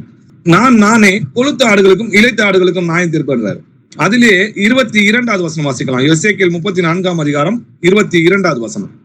நான் என் ஆடுகளை இனி சூறையாகாதபடி ரட்சித்து ஆடுகளுக்கும் நியாயம் தீர்ப்பேன். பழைய ஏற்பாட்டுல நான் எழுதி.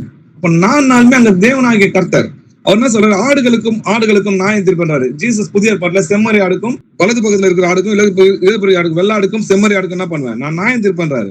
அப்போ ஆடுகளுக்கும் நான் நியாயம் தீர்ப்பேன் அங்க சொல்லும் போது நான் உங்களுடைய தேவன்றதை அங்க வெளிப்படுத்துறாரு. ஆனாலும் என்ன பண்ணல, அவங்க உணராது இருந்தாங்க. இன்னமும் அநேக சகோதர சகோதரிகள் என்ன பண்ணல, உணராததான் இருக்கிறாங்க. வெளிப்படுத்தின விஷயத்துல பாத்தீங்கன்னா 4ஆம் அதிகாரத்துல 2வது வசனம் பார்த்தீங்கன்னா, இதோ வானத்தில் ஒரு சிங்காசனம் வைக்கப்பட்டிருந்தது, அந்த சிங்காசனத்தில் ஒருவர் வீற்றிருந்தார். அப்ப பக்கத்துல எல்லாம் யாரும் என்ன பண்ணல, சேர் போட்டு உட்கார்லன்றத நம்ம பார்க்கணும். வலது பரிசுன்றது தேவனுடைய வல்லமையில் இயேசு கிறிஸ்துவானவர் உட்கார்ந்து இருக்கிறாருன்னு அர்த்தம். சரி, அதுல 4ஆம் அதிகாரம் 8வது வசனம் வாசிக்கலாம்.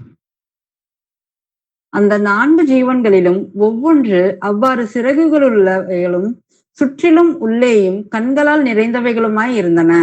அவைகள் இருந்தவரும் இருக்கிறவரும் வருகிறவருமாகிய சர்வ வல்லமையுள்ள தேவனாகிய கர்த்தர் பரிசுத்தர் பரிசுத்தர் பரிசுத்தர் என்று இரவும் பகலும் ஓய்வில்லாமல் சொல்லிக் கொண்டிருந்தன. ஆமென். ஆமென். அப்போ வானத்துல ஒரு சிங்காசனம் தான் இருந்துச்சு. அந்த சிங்காசனத்துல ஒருத்தர் தான் வீட்டு இருந்தாரு. அவரை எல்லா தூதர்களும் என்ன பண்றாங்க? இருந்தவரும் இருக்கிறவரும் வருகிறவருமாகி சர்வ வல்லமை உள்ள தேவனாகிய கர்த்தர் பரிசுத்தர் பரிசுத்தர் பரிசுத்தர் என்று இரவும் பகலும் ஓயாம அவர் என்ன பண்றாங்க? தொழுது கொள்றாங்க. இதே சம்பவம் பழைய ஏற்பாட்டிலும் நடந்திருக்கு. தேவனை தான் அங்க தொழுது கொள்றாங்க. அப்போ இங்க யார் வரப்போறா? யாருக்காக காத்து கொண்டிருக்கிறோம்? நம்முடைய கர்த்தர் தான் வரப்போறார். அப்போ இயேசு கிறிஸ்து தான் வரப்போறாரு. அதனாலதான் இருந்தவரும் இருக்கிறவரும் வருகிறவருமாகிய சர்வ வல்லமையுள்ள தேவனாகிய கர்த்தர்னு சொல்றாங்க. பழைய ஏற்பாட்டுல இதே சம்பவம் நடக்குது. அங்க யார் வீட்டு இருக்கிறான்றத பாருங்க. ஏசாயா 6ஆம் அதிகாரம் 1-3 வசனங்கள் வரைக்கும் வாசிக்கலாம். உசியா ராஜா மரணம் அடைந்த வருஷத்தில் ஆண்டவர் உயரமும் உன்னதமுமான சிங்காசனத்தின் மேல் வீற்றிருக்க கண்டேன். அவருடைய வஸ்திர தொங்கலால் தேவாலயம் நிறைந்திருந்தது. சேராபீன்கள் அவருக்கு மேலாக நின்றார்கள். அவர்களில் ஒவ்வொருவனுக்கும் அவ்வாறு செட்டைகள் இருந்தன.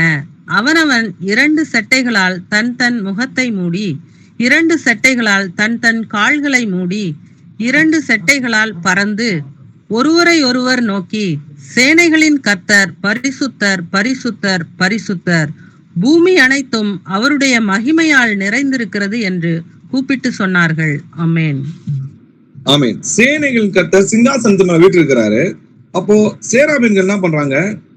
சேனைகளின் கர்த்தர் பரிசுத்தர் பரிசுத்தர்னு சொல்லி என்ன பண்றாங்க? பூமி அனைத்தும் அவருடைய மகிமையால் நிறைந்திருக்குதுன்னு சொல்லி அவர் என்ன பண்றாங்க? தொழுது கொள்றாங்க. அங்க சேனைகளின் கர்த்தர்னு பாக்குறோம். இங்க இருந்தவரும் இருக்கிறவரும் வருகிறவரும் ஆகிய தேவனாகிய சர்வ வல்லம் உள்ள தேவனாகிய கர்த்தர்ன்றத பாக்குறோம். அவங்க ஒருவருன்றத புரிஞ்சுக்கணும். ஏசாயா பார்த்ததான் யோவானும் பாக்குறாரு. ஆனா அங்க பாக்குறத யார பாக்குறாங்க? நம்முடைய கர்த்தராகிய இயேசு கிறிஸ்து தான் வரப்போறாரு. அவருக்காக தான் காத்திருக்கிறார். அதனால யோவான் கேட்கிறாரு, வருகிறவர் நீர் தானான்னு. 2ஆம் வருகையில வரப்போவதும் அவர் தான். முதல் வருகையில வந்த நம்முடைய கர்த்தர் தான். இரண்டாம் வருகையிலும் திரும்பவும் வருவேன்னு சொன்ன அவருக்காக தான் நம்ம காத்து கொண்டிருக்கிறோம். மல்கியால 3ஆம் அதிகாரம் 6வது வசனம் வாசிக்கலாம். நான் கர்த்தர், நான் மாறாதவர், ஆகையால் யாக்கோபின் புத்திரராகிய நீங்கள் நிர்மூலமாகவில்லை. ஆமென். நான் கர்த்தர், நான் மாறாதவர்னு சொல்றாரு. இப்ப நான் சொல்லி எழுதியிருக்கேன். அந்த இடத்துல 2 இடத்துல நான் மாறாதவர்னு சொல்லி எழுதி. எபிரேயர்ல பாத்தீங்கன்னா இயேசு கிறிஸ்து நேற்றும் இன்றும் என்றும் மாறாதவரா இருக்கு. அப்ப நான் தான் கர்த்தர்னு அங்க சொல்றாரு. ஆனாலும் இங்க என்ன பண்ண மாட்டாங்க, உணராது இருக்கிறாங்க. முதலாம் மனிதன் மண்ணால் உண்டானவன், 2ஆம் மனிதன் வானத்திலிருந்து இறங்கி வந்த கர்த்தர். நம்முடைய கர்த்தர் யூத கோத்திரத்தில் தோன்றினார் என்று பிரசித்தமா இருக்கிறது. பவுல் கிட்ட தரிசனம் ஆகும் போது ஆண்டவரே நீங்க யாருன்னு கேட்கிறான். அதற்கு கர்த்தர், நீ துன்பப்படுத்துகிற இயேசு நானேன்னு சொன்னார். அப்படி இருந்தும் இவங்க என்ன பண்ணல, உணராது இருக்கிறாங்க. இது ஒரு ரகசியம். ஆனா அந்த வேத வசனத்தை ஆராய்ந்து பார்க்கணும். 1 கொரிந்தியர் 2ஆம் அதிகாரம் 7-8 வசனங்கள் வாசிக்கலாம். உலக தோற்றத்திற்கு முன்னே தேவன் நம்முடைய மகிமைக்காக ஏற்படுத்தினதும் மறைக்கப்பட்டதுமாய் இருந்த ரகசியமான தேவ ஞானத்தையே பேசுகிறோம். அதை இப்பிரபஞ்சத்து பிரபுக்களில் ஒருவனும் அறியவில்லை. அறிந்தார்களானால் மகிமையின் கர்த்தரை அவர்கள் சிலுவையில் அறைய மாட்டார்களே. ஆமென். ஆமென். உலக தோற்றத்துக்கு முன்னே தேவன் தம்முடைய மகிமைக்காக ஏற்படுத்தினது இது. மறைக்கப்பட்டிருந்த ரகசியமான தேவநாமத்தை பேசுகிறோம். அதனால்தான் தேவ பக்திக்குரிய ரகசியமானது யாவரும் ஒப்புக் கொடுக்கிறபடி மகா மேன்மை உள்ளது. தேவன் மாம்சத்தில் வெளிப்பட்டார்னு எழுதியிருக்கு. அதை இப்பிரபஞ்சத்தின் பிரபுக்களில் ஒருவனும் அறியவில்லை. அறிந்தார்களானால் மகிமையின் கர்த்தரை அவங்க சிலுவையில் அறிஞ்சிருக்க மாட்டாங்க. யார சிலுவையில் அறிஞ்சாங்க? மகிமையின் கர்த்தர். அப்போ அவர் எச்ச துப்பிருக்காங்க, அவர் அவமானப்படுத்திருக்காங்க, அவளை பரியாசம் பண்ணிருக்காங்க. அவர் யாரு? மகிமையின் கர்த்தர் என்று எழுதியிருக்கு. அதனாலதான் அறிவு கட்ட முடியாத அன்பு. ஏன் இதை செஞ்சாரு? புழுவா இருக்கிற உங்களையும் என்னையும் மீட்கிறதுக்காக தன்னைத்தானே அடிமையா ஒப்பு கொடுத்தார். 2 கொரிந்தியர் 4ஆம் அதிகாரம் 4-5 வசனங்கள் வாசிக்கலாம். தேவனுடைய சாயலா இருக்கிற கிறிஸ்துவின் மகிமையான சுவிசேஷத்தின் ஒளி அவிசுவாசிகளாகிய அவர்களுக்கு பிரகாசமாய் இராதபடிக்கு இப்பிரபஞ்சத்தின் தேவனானவன் அவர்களுடைய மனதை குருடாக்கினான். நாங்கள் எங்களையே பிரசங்கியாமல் கிறிஸ்து இயேசுவை கர்த்தர் என்றும் எங்களையோ இயேசுவின் நிமித்தம் உங்கள் ஊழியக்காரர் என்றும் பிரசங்கிக்கிறோம். ஆமென். தேவனுடைய சாயலா இருக்கிற கிறிஸ்துவின் மகிமையான சுவிசேஷத்தின் ஒளின்னு எழுதிருக்கு இல்லையா? அப்போ சுவிசேஷத்தின் ஒளி என்னன்னு பாருங்க. இயேசுவை கர்த்தர் என்று பிரசங்கிக்கணும். அவிசுவாசி ஆகிய அவர்களுக்கு பிரகாசியாதபடிக்கு, இன்னைக்கு சொன்ன இந்த வசனம் எல்லாம் அவங்க இருதயங்களை போகாதபடிக்கு யார் தடுக்கிறாவா? இப்பிரபஞ்சத்தின் தேவன் யாரு? பிசாசானவன் அவருடைய மனதை குருடாக்கினா நமக்கோ தேவன் பிரகாசிக்கிற மனக்கணை தந்தார்னு வேறொரு வசனம் எழுதியிருக்கு. அப்போ நாங்கள் எங்களையே பிரசங்கியாமல் இயேசு கிறிஸ்துவை கர்த்தர் என்று பிரசங்கிக்கிறோம். இன்னைக்கு எத்தனை பேர் சுவிசேஷம் அறிவிச்சாங்களோ அத்தனை பேரும் இயேசு கிறிஸ்துவ தேவன் தான் பிரசங்கம் பண்ணாங்க. யோவான் இவரே மெய்யான தேவனும் நித்திய ஜீவனுமா இருக்கிறாருன்னாரு. இவரே சர்வ வல்லமுள்ள தேவன்றதை பிரசங்கிச்சார். பவுல் பாத்தீங்கன்னா மகாதேவன் நம்முடைய ரட்சகரனும் நம்முடைய தேவனும் இருக்குன்னு சொல்றாரு. மகாதேவன் யார் தெரியுமா? கர்த்தரே நம்முடைய மகாதேவன் எழுதியிருக்கு. எல்லா தேவர்களுக்கும் மகாராஜாவா இருக்கிறார். அப்போ ரோமர் 9ஆம் அதிகாரம் 5வது வசனத்துல இவரே என்றென்றைக்கும் ஸ்தோத்தரிக்கப்பட்ட சர்வத்திற்கும் மேலான தேவன் எழுதியிருக்கு. இப்ப நீங்க பாத்தீங்கன்னா சிலுவையில கேட்கிறாங்க, நீ யூதருடைய ராஜாவா? தேவன் மேல ஆனா நீ சொல்லுன்னு சொல்லும் போது, ஆமா நீ சிலுவையில் அவர் தான் அப்படின்னு சொல்லிட்டு, இது முதல் கொண்டு சர்வ வல்லமுடைய தேவனுடைய வலது பக்கத்துல வீட்டிருக்கிறதும் அவர் மேல வேகங்கள் மேல் வருகிறது நீங்க காண்பீங்கன்றாங்க. அதுக்கு முன்னாடி அவங்க என்ன கேட்கறாங்க?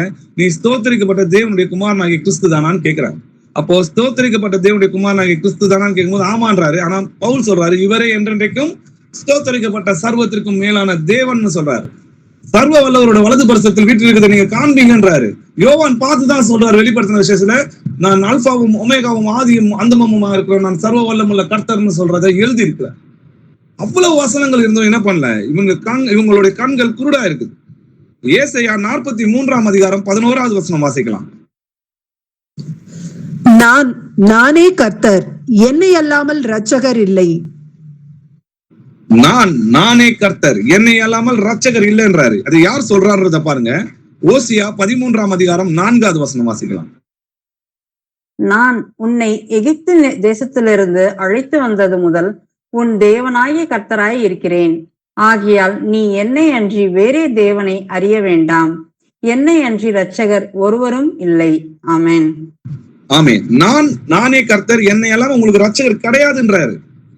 நீர் என்னை அன்றி வேற தேவனை என்ன பண்ணக்கூடாது, அறிய வேண்டாம். என்னை அன்றி ரட்சகர் ஒருவரும் இல்லைன்னு சொல்லி எழுதிருக்கு. அதனால்தான் லூக்கால படிச்சீங்கன்னா, லூக்கா 2ஆம் அதிகாரம் 11வது வசனத்துல, இன்று கர்த்தராகிய கிறிஸ்துவின் ரட்சகர் உங்களுக்காக தாவீதின் ஊரிலே பிறந்திருக்கார். நம்மளை ரட்சிக்கிறதுக்காக இறங்கி வந்த தெய்வம் அவர்.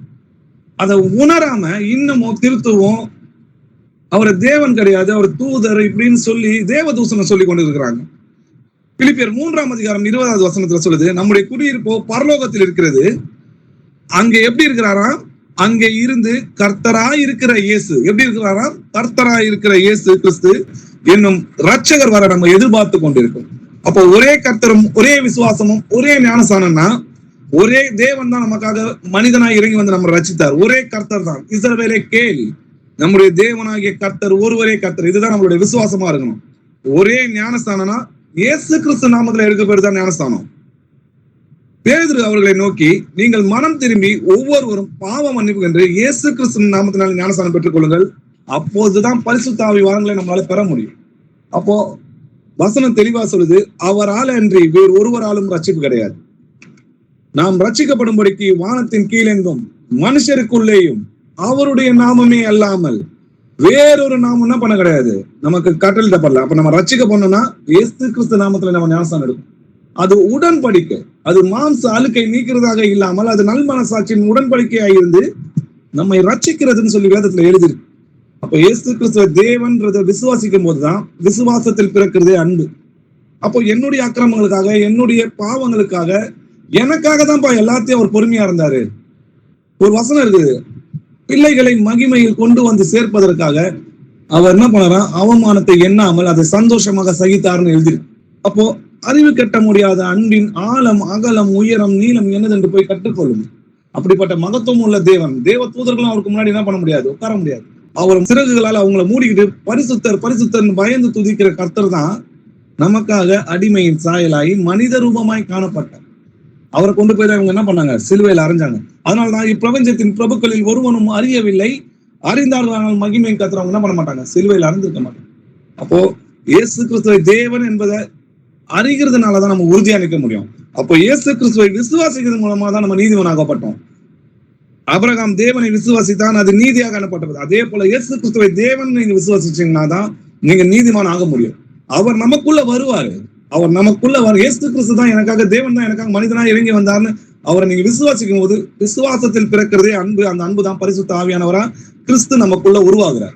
அதனால பவுல் சொல்றாரு, கிறிஸ்து உங்களுக்குள் உருவாகும் அளவும் நான் கர்ப்ப வேதனைப்படுகிறேன். இயேசு கிறிஸ்து உங்களுக்குள் இருக்கிறாரா என்று சோதி தெரிஞ்சு பாத்தீங்களான்னு பவுல் கேட்கிறார். கிறிஸ்துவின் ஆவி இல்லாதவன் அவருடையவன் அல்லன்னு சொல்லி எழுதிருக்கு. அப்போ ஒரே ஆவினால் நம்ம தாகம் தீர்க்கப்பட்டோம். அப்போ இயேசு கிறிஸ்து தேவன்றது எனக்காக தான் வந்தாருன்றத பதிலுக்கு நம்ம அன்பு கூறும் போதுதான் அந்த அன்பின் அகலம், ஆழம், உயரம், நீளம் என்னதை நம்ம கற்றுக்கொள்ளும் போதுதான் விசுவாசத்தில் பிறக்கிறதே அன்பு. அந்த அன்பு தான் பரிசுத்த ஆவியார், தேவன் அன்பாகவே இருக்கிறார். அப்போ அந்த அன்பு நம்ம இருதயங்களை ஊர்னா மட்டும்தான் நம்ம மரண பரியந்தம் உண்மையா இருப்போம். எனக்காக ஜீவனை கொடுத்தாரு, அவருக்காக நான் நன்றியறிதல் உள்ளவரா இருப்பேன். மரண பரியந்தம் அவருக்காக உண்மையா இருப்பேன். அவருக்காக ஜீவனை கொடுக்கும், நான் கடனாளியா இருக்கிறேன்னு சொல்லி அவர் அன்பை உணர்ந்து வந்த பிள்ளைங்க தான் முடிவு பரியந்தம் நிலைத்திருக்க முடியும். இன்மைக்காக என் பொண்ணுக்கு இன்னும் கல்யாணம் ஆகல, என் பையனுக்கு இன்னும் கல்யாணம் ஆகல, எனக்கு வேலை கிடைக்கல, இன்மைக்காக மாத்திரம் இந்த உலகத்துக்குரியவைகளை மாத்திரம் தேடுறாங்களா தான் நம்மை போல பரிதவிக்கப்பட்டவங்க யாருமே கிடையாதுன்னு சொல்லி எழுதிரு. முதலாவது தேவனுடைய ராஜ்யத்தை, நீதியை தேடுங்க. இதெல்லாம் தானாவே கிடைக்கணும் ஆண்டவர் சொல்றாரு, நிச்சயமா கொடுப்பார். அதற்கு நீங்க முழு இருதயத்தோடு அவர் அன்பு கூறணும். அப்போ அப்படி அன்பு கூர்ந்தீங்கன்னா உங்களுக்கு நித்திய ஜீவன் நிச்சயம். அவரை நம்பி இருக்கிற நம்ம ஒரு நாள் நம்ம கெட்டு போவது கிடையாது. அவர் நித்திய போகங்களை ஆராய்ந்து பாருங்க. அவர் யாரையாவது கைவிட்டதா வேதத்துல எழுதியிருக்குதா? அவரை நம்பி இருக்கிற யாவரும், அவரை காத்துக்கொண்டு, அவருக்காக காத்துக்கொண்டு இருக்கிற யாவரும் பாக்கியவான்னு சொல்லி எழுதியிருக்கு. சகோதரரே, நம்முடைய கர்த்தராகிய இயேசு கிறிஸ்துவின் கிருபை உங்கள் ஆவியோடு கூட இருப்பதாக. ஆமென். அப்பா, உம்மை துதிக்கிறோம், உம்மை போற்றுகிறோம். நீ நல்லவர், வல்லவர், இரக்கமும் நீதியும் கிருபை உள்ள தேவனா இருக்கிறீர் கர்த்தாவே. அப்பா, நீர் மெய்யான தேவன் என்பதை நாங்கள் அறிந்திருக்கிறோம் கர்த்தாவே. எங்களுக்காக எல்லாவற்றையும் விட்டு இறங்கி வந்திரு ராஜா. எங்களுக்காக அடிமையின் ரூபமானீர் கர்த்தாவே. அப்பா, எங்களுக்காக ரத்தம் சிந்தி அவமானத்தை சகித்து கர்த்தாவே. இது எல்லாமே எங்களுக்காகப்பா, எங்களுடைய பாவங்களுக்காகப்பா, எங்களுடைய அக்கிரமங்களுக்காகப்பா. அக்கிரமங்களிலும் பாவங்களிலும் மறுத்து எங்களை உயிர்ப்பிக்கிறதுக்காக இதை செஞ்சுங்கப்பா. உங்களுடைய ரட்சிப்பினால் நாங்கள் களி கூறுகிறோம் கர்த்தாவே. உங்களுடைய கிருபைக்கு ஸ்தோத்திரம் ராஜா. உங்களுடைய மகா இரக்கங்களுக்கு நன்றி ராஜா. அப்பா உண்மை எங்களுக்கு தெரிந்து கொண்ட கிருபைக்காக நன்றி ராஜா. அப்பா இன்னும் அநேக சகோதரருக்கு நீர் தேவன் என்பதை இந்த பிசாசானவன் கண்ணை கூடாக்கி வைத்திருக்கிறான் கர்த்தாவே. அப்பா உங்களுடைய ரட்சிப்பு சமீபமா இருக்கிறதுனால நீரே சர்வ வல்லம் உள்ள கர்த்தர் என்பதை உலகம் முழுவதும் பிரசங்கப்பட்டு வருகிறதுப்பா. இன்னும் அது நிறைய பிரசங்கிக்கணும். நிறைய உங்களுடைய பிள்ளைகள் யார் யார் எங்க இருக்கிறாங்களோ அவங்க எல்லாரையும் ரட்சியும் கர்த்தாவே. ஒருவரும் கைவிட்டு போகாதபடி மன இறுக்கமும் கிருபையும் மகா சாந்த குணமாய் இருந்து எங்களை ரட்சித்துக் கொள்ளும் கர்த்தாவே. அப்பா வேதனை உண்டாகும் வழி எங்கள் இருதயத்தில் இருக்குதுமானா அதை விட்டு எங்களை வெளியில எடுத்து எங்களை அக்கிரமங்களை நீக்கி எங்களை சுத்திகரித்து எப்படியாவது எங்களை ரட்சித்துக் கொள்ளுங்கப்பா. உங்களுடைய ராஜ்யத்துல நாங்க பங்கு கொள்ள எங்களை தகுதிப்படுத்துங்கப்பா. கூடியிருக்கிற சகோதர சகோதரிகளை இயேசு கிறிஸ்து நாமத்தினால ஆசீர்வதிக்கிறேன். அவங்க பிள்ளைகளை ஆசீர்வதிக்கிறேன். இன்னும் ஆவிக்குரிய வரங்களினாலும் இன்னும் வேத வசனங்களில் தேறுகிற பிள்ளைகளாகவும் கனி கொடுக்கிற பிள்ளைகளாகவும் அவங்கள உங்களிடத்தில் ஒப்புக் கொடுக்குறப்பா. புதியும் தினமும் மகிமையும் என்றென்றும் உமக்கை செலுத்துகிறோம் ராஜா. இயேசுவின் நாமத்தில் ஜெபிக்கிறோம் எங்கள் ஜீவன் உள்ள பிதாவே, ஆமென்.